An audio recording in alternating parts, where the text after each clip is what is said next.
Struggling with meal times in your house? You are not alone. In this episode, we're diving into the real-life juggle of feeding a family.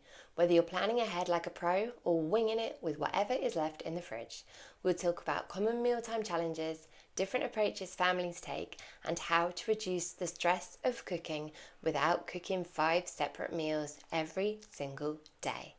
Whether you're a batch cooking queen or reheating fish fingers on the fly, this one is for you. Welcome to the Happy Thriving Mums podcast, the show that talks about the simple actions busy mums like you can take to prioritise your own health, happiness and fitness.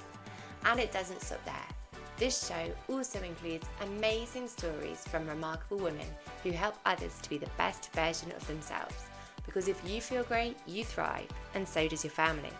So, if you're ready to overcome mum guilt, manage overwhelm, feel and look your best and create a happier, more balanced life for yourself and your family, this podcast is for you. Hi and welcome to this episode of Happy Thriving Mums. Today I am talking about meal times. What are yours like? Are they all sat round a table, harmonious, nourishing, calm, or are they more rushed, multiple sittings, multiple meals and just general chaos? I think mine tend to flip between these two extremes on a daily basis for breakfast, lunch, dinner, whenever. But sometimes they always change between a meal by meal basis as well. I feel like I can never get it just right. I believe though there is no one size fits all approach, but as long as everyone is fed, had some level of fruit and veg throughout the day, a few carbs, a bit of protein, and not just lived off beige food from a packet, I generally see I have made a big success of the day. I would love to say that as a personal trainer and a PE teacher that every meal in my house is organic, homemade, well balanced, chip free, but I find for me and my family this is just not how things work, and really that is okay. I am at peace with that. I'm a firm believer in trying to teach and model this idea of healthy habits for your children, and if you don't get it right all the time, well, that's just the way it is, isn't it? That's real life. That is okay. And you can only do your best. So I think every household's meals have got a different look about them. What matters is what works for you and your family and your setup. I've seen various approaches from friends and family over the time. And I know that my experience as a kid was kind of like very old school. Our dinners used to be meat and 2 veg style. My dad was a little bit of a fussy eater. He's pretty good now, but he used to quite like just like meat, boiled potatoes, carrots and 1 other veg. That tended to be our general go-to meal times at home. But now I think there's a lot of pressure, there's a lot of talk, there's a lot more kind of thought process involved in what we should and shouldn't be doing, cooking, giving to our children, and for ourselves what we should and shouldn't be eating, and how you should eat together as a family. But I think that everybody's life is different, and so sometimes what we are seeing or what we see that we should be doing just does not work.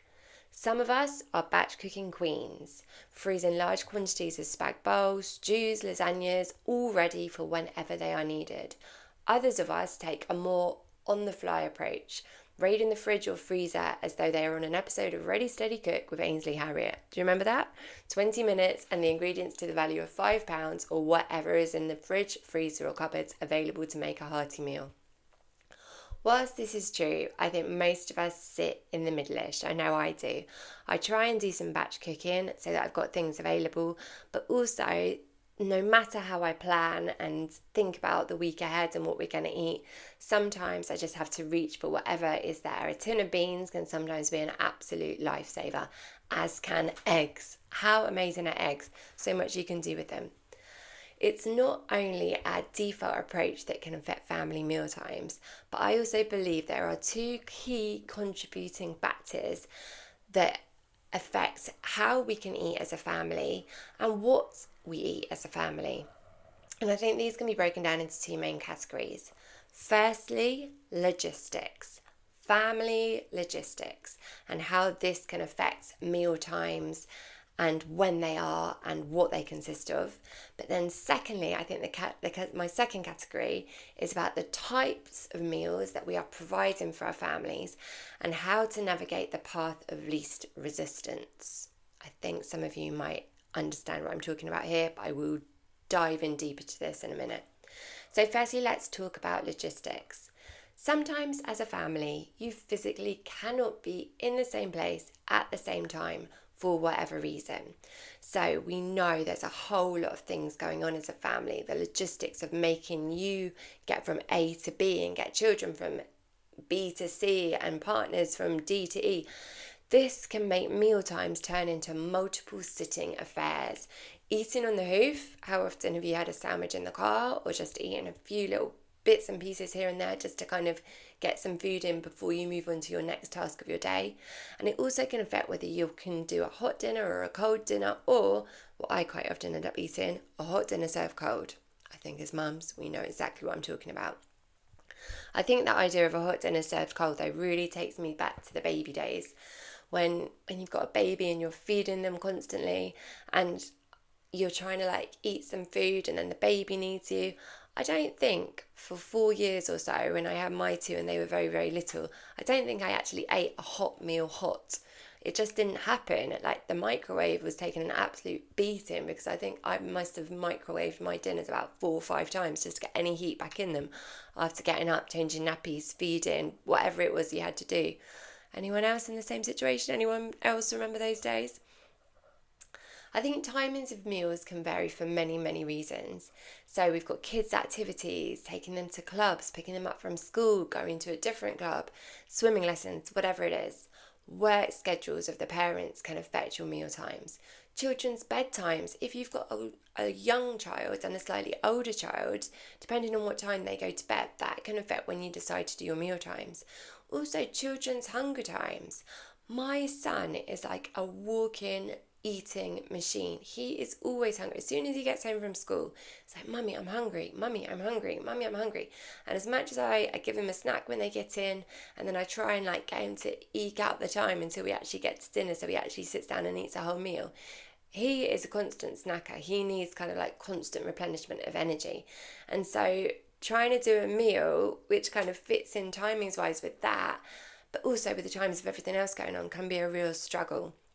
The other thing that I think can affect your meal times is adult preferences. So definitely some adults prefer to eat later, some are happy to eat a bit earlier.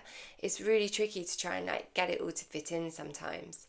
So I know in some households, some kids have earlier meals and adults have their tea when the kids have gone to bed.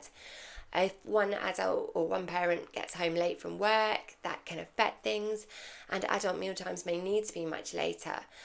Activity schedules, as I've mentioned, that can really affect meal times and whether you need like an early or a late meal, and also can affect the food that you can provide. Working out and working around all of these conditions can often take some kind of like military skill and precision. It takes calendars, it takes post-it notes to help remember where things are and who needs to be where and why and what the time is and all of these things. And these can all dictate when meals are possible. I know the activity and the type of activity that your kids might be doing can affect when they need to eat.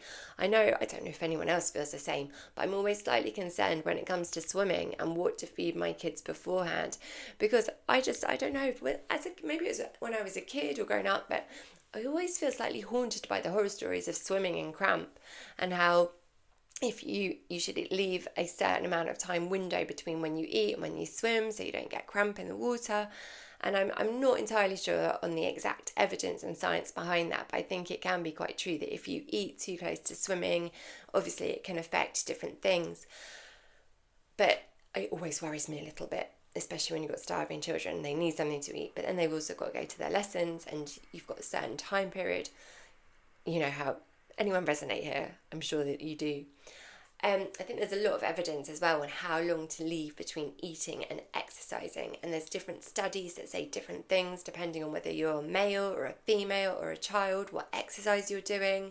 I think the best kind of like rule of thumb is just don't have a massive meal before you exercise or you swim, and allow your body and your children's bodies enough time for digestion to occur.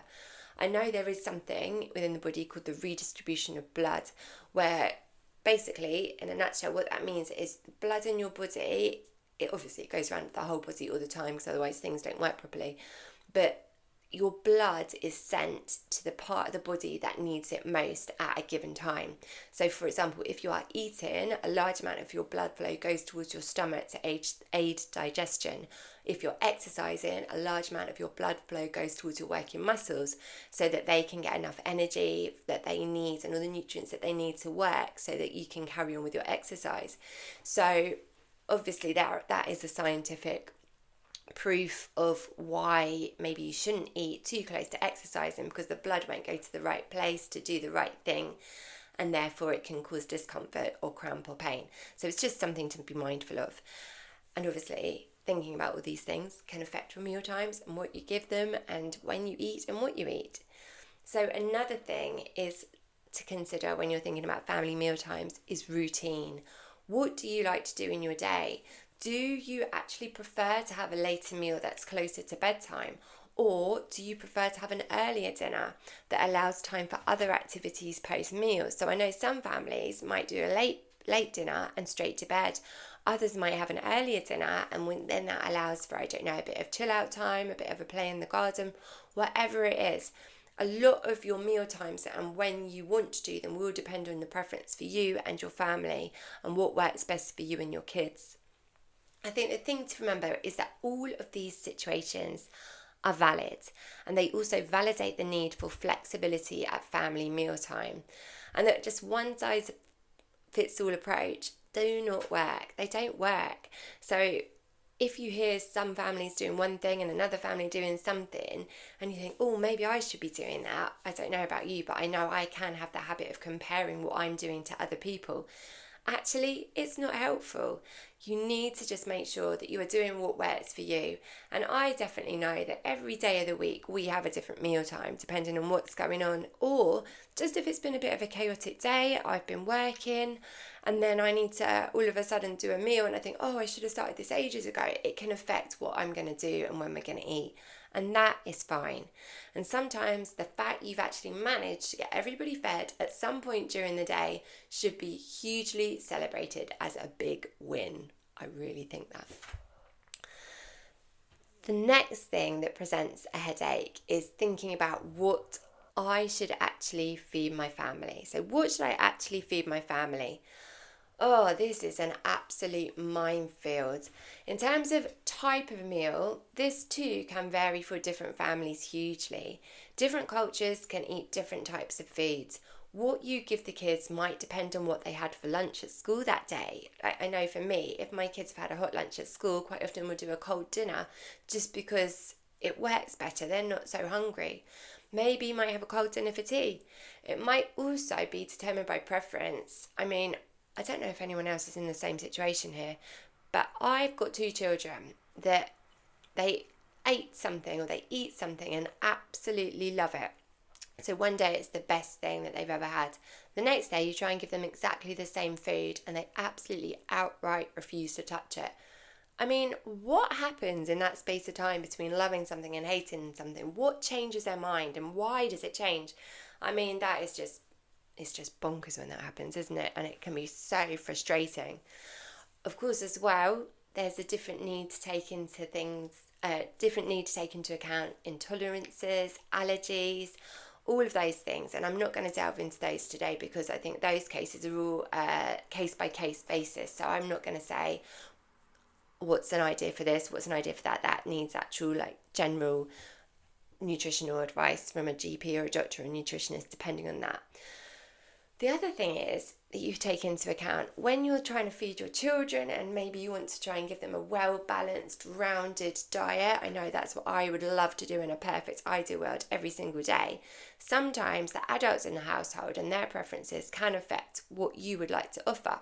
So for example, my husband will not touch a pea. He hates peas, therefore they are off the menu because you kind of don't want to be making 100 different things, do you? So you think about what's going to work. So it's all of these things that you've got to take into account, all these little micro thoughts and decisions that your brain just processes in a day. It's crazy. So what should we be feeding our children?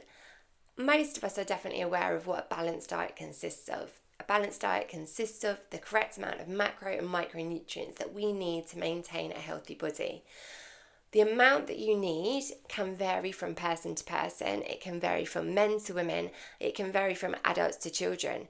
But generally speaking, we need carbohydrates for energy, protein for growth and repair, water for hydration, fat for insulation and energy, and vitamins and minerals to help with various reactions in the body, all in their right amounts. And again, sometimes this can vary from individual to individual, depending on what their body is able to tolerate or not. In episode 16, I Need a Biscuit, What to Eat for All Day Energy, and episode 7 of the podcast, The Problem with Diets, I look more in depth at what we should be eating on a day-to-day and week-to-week basis and what your diet should look like. But if you want a little bit more direction on this, I always think a great reference point is the Eat Well guide from the NHS, which you can find on the NHS website. And it shows you this brilliant pictorial demonstration of how much of each type of food you should have on your plate, as well as different examples. And it's a really good way to think about what you should be putting on a plate for a meal. So I think that's a great thing to go and have a look at. I think a good thing for us all to consider in terms of family meal times is, firstly, if you could wave a magic wand in an ideal world and you could think, right, what would I actually like our family meal times to look like? You can start to picture and dream up how you would like it to be, what kind of foods it would like it to consist of, when it occurs and how it occurs. I think for most people, what we would love is to have one meal, maybe for dinner, where everybody sits down and eats together all at the same time. You don't have to cook multiple dishes. It's just one thing. Everybody likes everything on that plate. Everybody eats it up and you sit there and you enjoy it all together. I think that would probably be everyone's real ideal scenario, right? But realistically, in family life, this is just not possible every single day. So, what can we do to try and make meal times that little bit easier and that little bit simpler? I've got a few suggestions that you might like to try this week if you're struggling. Just a quick one before I go into these though. If you enjoy the podcast, can you do 2 things for me? Number 1, I would love you to click follow or share it with a friend, because the more people that follow, the more people find the podcast. Secondly, I would love it if you would sign up for my newsletter. Each week I share actionable tips, inspiration and stories on mum life and more to help you feel fitter, healthier and happier, and to also help us to laugh at the challenges of mum life and parenthood and realise that we're all in this together. So if you could do those 2 things, that would be amazing. And the links for both are in the show notes. So, what things can I suggest to you to try this week to help family mealtime be that much more harmonious? So, take this as your permission to not be perfect. You're feeding your family and that's enough. But here are a couple of ideas to try and make it a little bit easier. So, number 1 is meal planning. Do you meal plan? I try my best to. So where would you place yourself on this kind of like continuum? Are you a weekly planner mum or are you a fridge raider mum? What kind of spectrum do you put yourself on? I try to be a weekly planner mum, but sometimes it just doesn't work. So I plan it all out, I make my shopping list, I get my food and I try and just go through it because it gives me that idea of it's something less to think about. I've already thought about it. I can just go to my list on default and do it. But sometimes someone's eating something and it's gone and I don't have enough of what I thought I had and it's all a bit of a nightmare. So I'd say I'm probably on an 80-20 split in this in terms of trying to plan ahead. What I do try and do though is I try and limit myself to 1 weekly food shop per week. So I get everything in that one go and just try and make it last. And what I've also taken to do is make my kind of planning for meals on a 4-week rotation.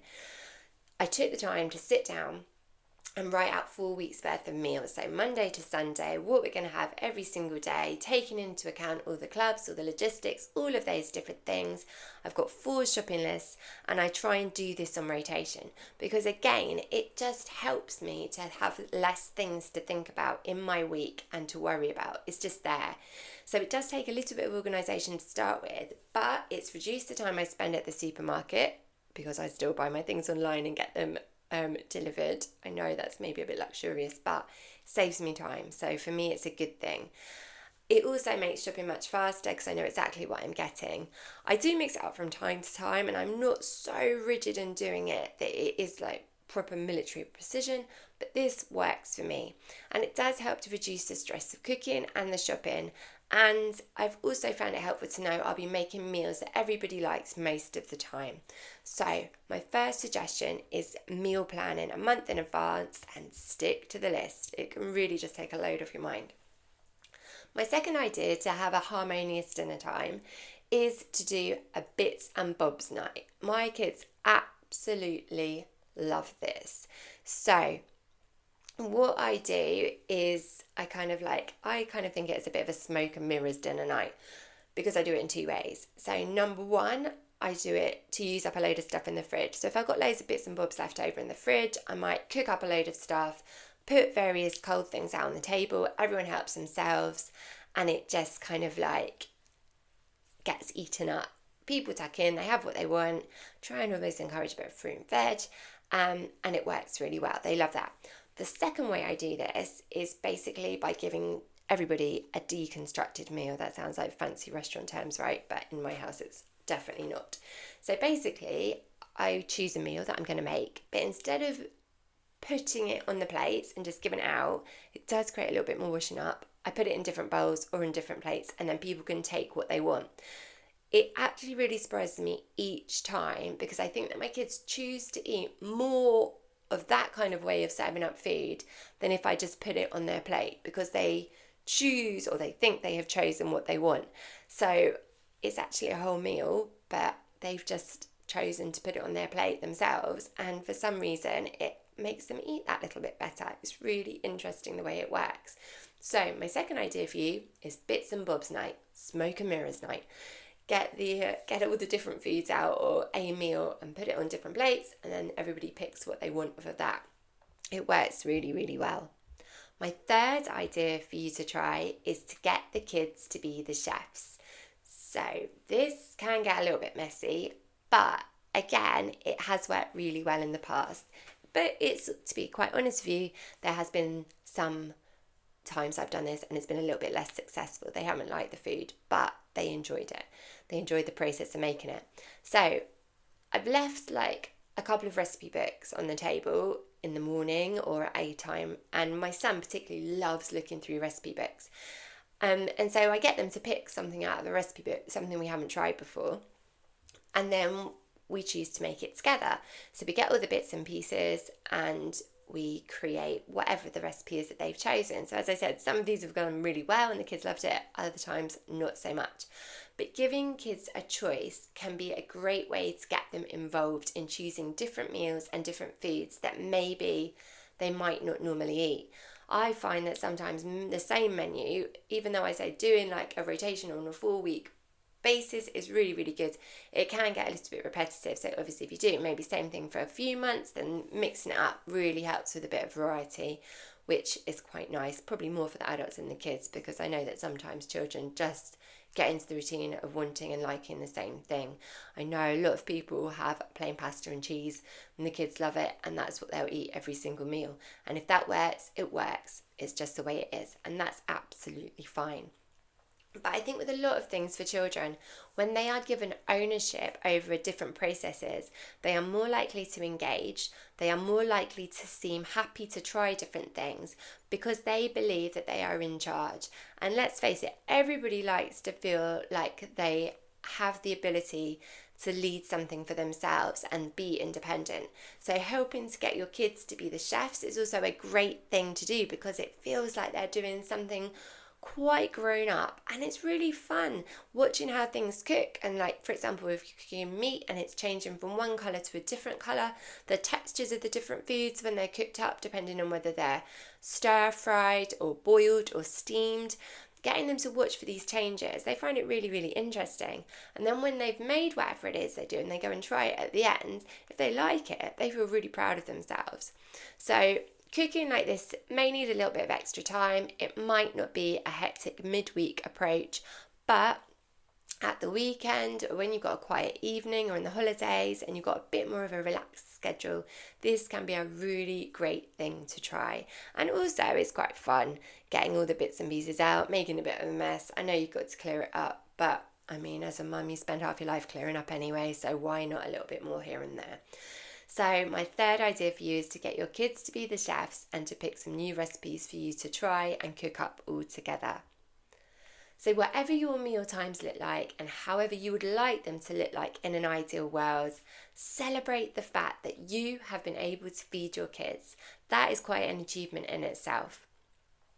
If you try any of this week's 3 ideas, meal planning in advance, bits and bobs night, or getting the kids to be the chefs, please let me know how they go. You can get in contact with me on Instagram or on email. I would love to hear how you get on.